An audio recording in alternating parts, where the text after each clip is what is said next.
I'm talking to Richard Shaffer, who is an oncologist who treats Dupuytrens and Ledderhose by using radiotherapy. Richard, can you tell me what the side effects are of using radiotherapy, specifically for Dupuytrens and Ledderhose? Absolutely. So each treatment will take around, let's say, 5 or 10 minutes per hand or per foot. And each treatment is entirely painless. So, you know, during the treatment, you won't notice any side effects at all. So no pain, no heat, no light. You wouldn't even really know the machine was on. So it's a bit like having a scan, basically. So you continue working, driving, doing all the things that you normally do. But about 2 or 3 weeks after each week of treatment, you'll start to get some sort of common things like mild redness and soreness of the skin, a little bit like mild sunburn. Sometimes it goes a little bit dry. If that happens, just put some moisturizer on. For most people, that dryness will go, but about 20% of people have ongoing dryness in the long term. Sometimes people also say that the texture of the skin can be a bit different. So in other words, sometimes it goes a little bit rougher or a bit smoother. Sometimes the skin feels a little bit thicker or a bit thinner. And sometimes it can go a little bit pale with some blood vessels growing over it. All of those are fairly minor changes in most people.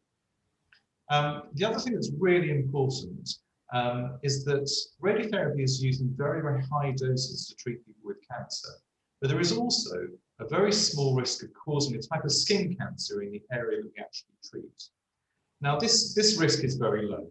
For a 50-year-old man, we normally quote around a 1 in 1,000 lifetime risk.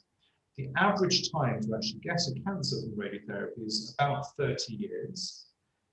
For the basal cell carcinoma, which is the most common type. This is a type that doesn't spread. However, if you're older, the risk will be low. So normally for, let's say, an over 60-year-old, I say the risk is so low that it's difficult really to give a figure.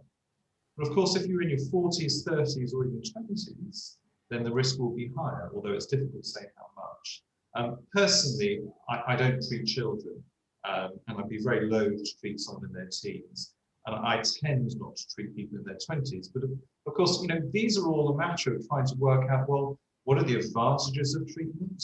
What are the side effects or risks of treatment? In terms of what you actually need to do in terms of when you get side effects, one of the most important things really is to moisturize your skin. But you also need to avoid doing tasks that will feel a lot of friction on your skin and a lot of trauma to your skin. So for instance, if you're a builder and you're lifting very heavy weights, wear gloves or get someone else to do those things that are traumatizing your hands. Other things like, you know, going to the gym, again, you might want to stop doing the very, very heavy weightlifting in terms of putting friction on your hands. People who go sailing, who have ropes going through their hands, they may want to avoid that or protect their hands. Extreme heat and cold also should be avoided, although again, you know, normally like washing up, that sort of thing, fine.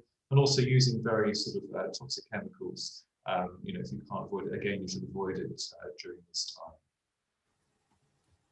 One of the questions we tend to get is, can I go swimming thinking about bleach in the water in a swimming pool?